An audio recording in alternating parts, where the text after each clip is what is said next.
It's 7 a.m. You're pouring coffee. Someone at the table says, "Good morning," but it lands 10% quieter than yesterday. The pitch drops. You feel it before your cup is full. That's not anxiety. It's not overthinking. It's a perceptual skill most nervous systems never had to build. Your ears tuned themselves before you were old enough to know why. There are 7 rare traits behind this. The 7th is the one nobody admits, because it connects what you see to what you've lost. Trait 1. Microexpression literacy. A boss delivers feedback in a meeting. It's neutral, professional, but your coworker's smile tightens for half a second. The corners of the mouth pull down before pulling back up. Nobody at the table catches it. You logged it before you decided to. By the time the meeting ends, you've already run predictions. Who's upset? Who's about to leave? Who's holding something back? This is microexpression literacy. You don't imagine things. You read a language most people don't know exists. Researchers have found that the human face leaks concealed emotions in movements that last between 1/15th and 1/25th of a second. These flashes happen faster than most people can consciously see, but some people, sometimes called truth wizards, estimated at around 1 in 400 pick them up naturally. The people who carry this trait didn't take a course to build it. They built it because they had to. Somewhere in your history, a face was your weather report. A parent's jaw clench told you what the next hour would sound like. A silent tightening around the eyes told you when to disappear. You didn't study faces, you surveyed them. You were never imagining it. You were reading a frequency they didn't know they were broadcasting. But reading faces is only the surface. The next trait is about a precision most people don't have for their own emotions, let alone anyone else's. Trait 2. Emotional granularity. Someone asks you how a friend is doing. You open your mouth, then close it. The word sad won't land. It's not sadness. It's more specific than that. She's resigned. She's disappointed, but pretending to have expected it. She's grieving something she never let herself admit was real. You have 30 words for what most people cover with 1. This is called emotional granularity.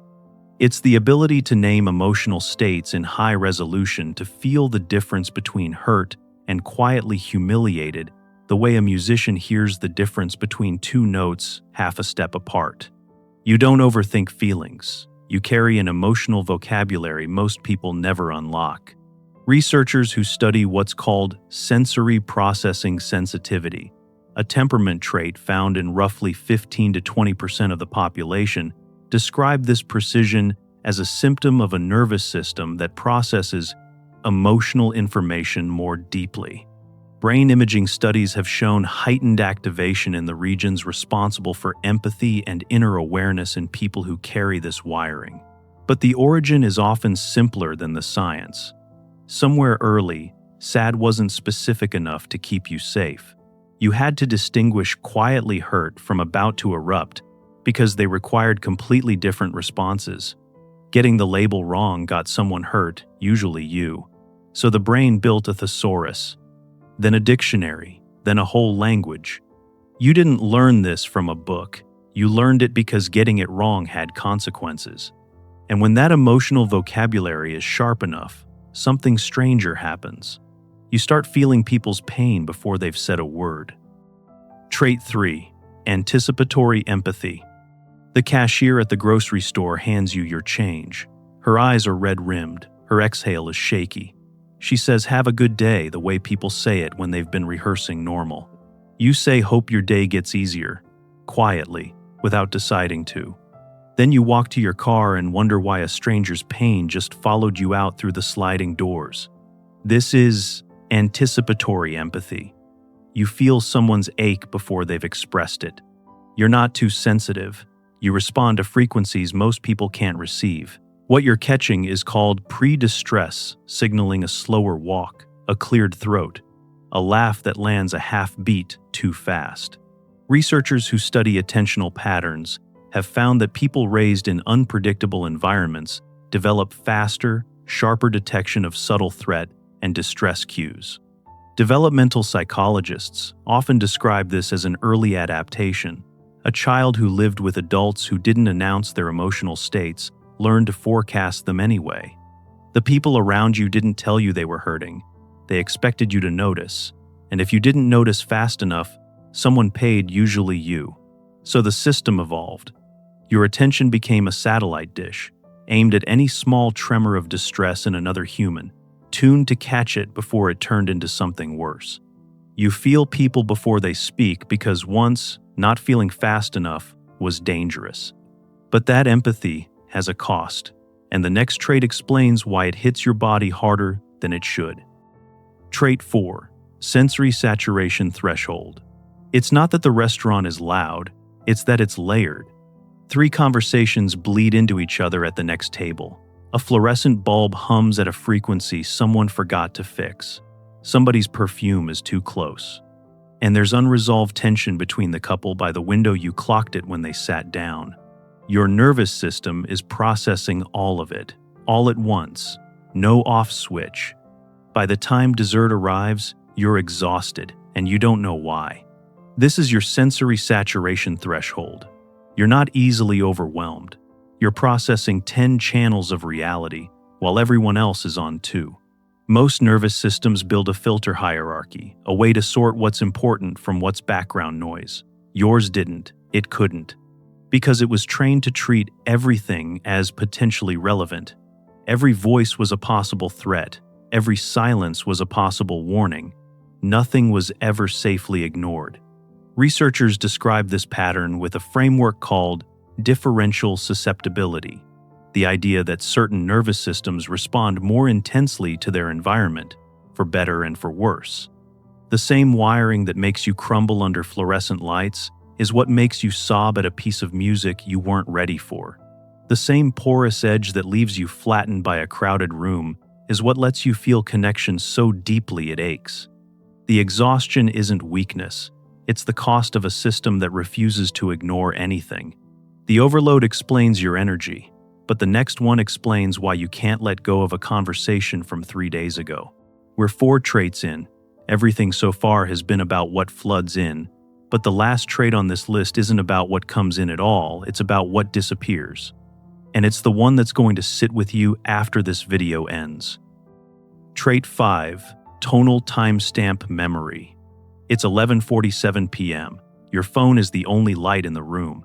You're not rereading the text for the words. You've read the words. You're rereading it for the punctuation. There's a period where there used to be an exclamation mark. The reply came 9 minutes late, instead of the usual 2. The word sure is there, but the warmth is gone. You feel the distance before anyone announces it. This is tonal timestamp memory. You don't just hold on to things. You store the truth people hide inside their delivery. You remember not only what someone said, but the exact tone, the pause length, the breath before the sentence. She said, "It's fine," but the fine dropped half a pitch. You didn't decide to catalog any of this. It archived itself. I've noticed that the people who carry this trait almost never describe it as good memory. They describe it as a curse. They wish they could forget the tone, but they can't, because their ear was the first thing that learned to protect them.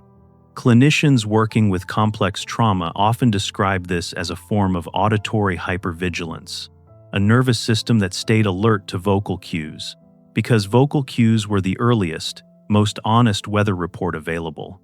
The words could lie, the music of the voice couldn't, so you stopped trusting the words and started trusting the melody underneath them. You don't replay conversations because you're obsessive.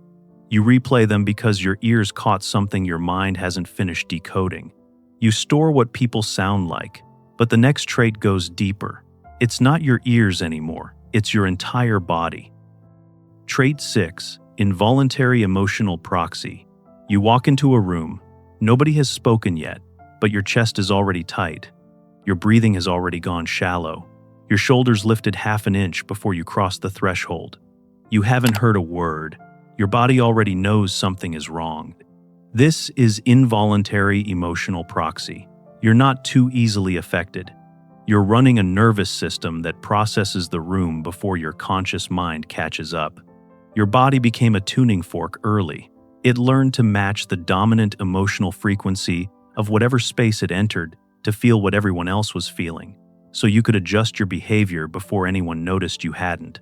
This isn't imagination. This is body-level data collection, done in milliseconds, below the threshold of thought.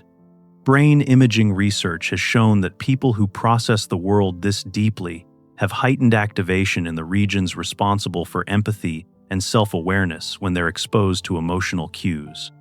Other studies have shown that people who lived through childhood maltreatment develop enhanced accuracy at identifying fearful and angry expressions, a skill built out of necessity that outlasts the environment that required it.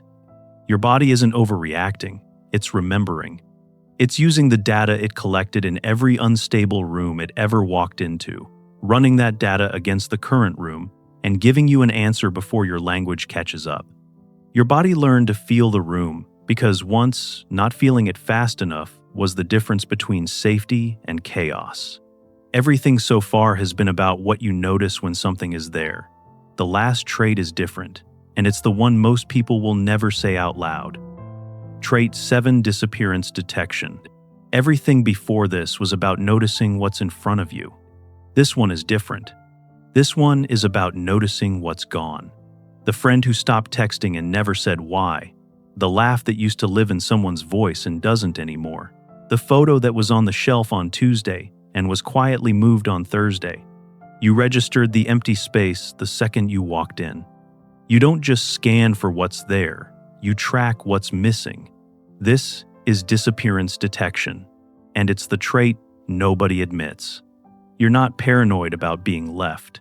You learn that silence is the first language of loss. This skill grew somewhere specific. It grew from watching a parent go quiet before a storm, from watching affection vanish without any explanation for what you'd done, from warmth that was there Tuesday and gone by Thursday with no reason offered and no permission to ask.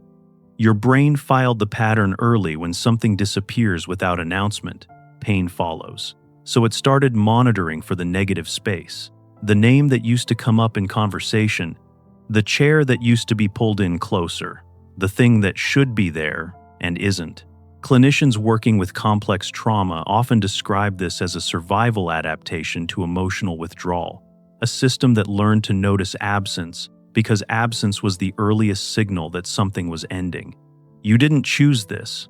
You built it because you had to. You don't just notice what's in front of you, you notice what used to be.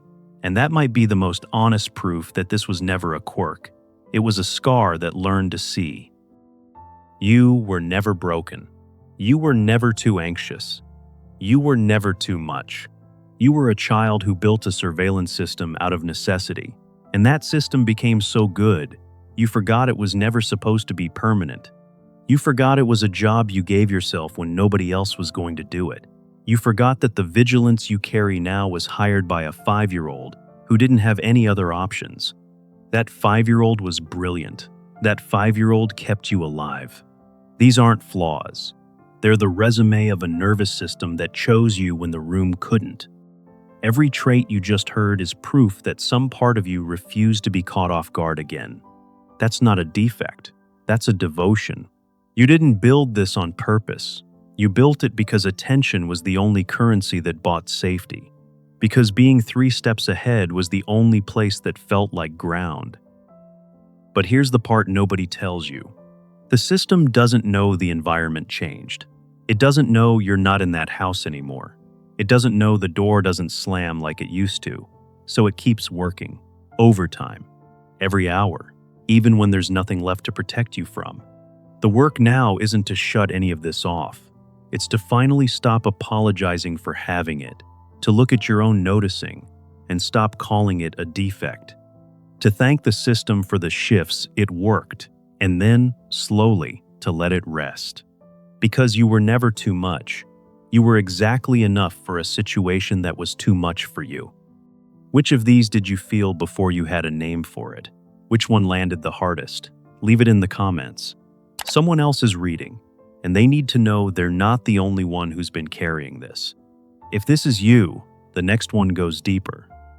It's on your screen now.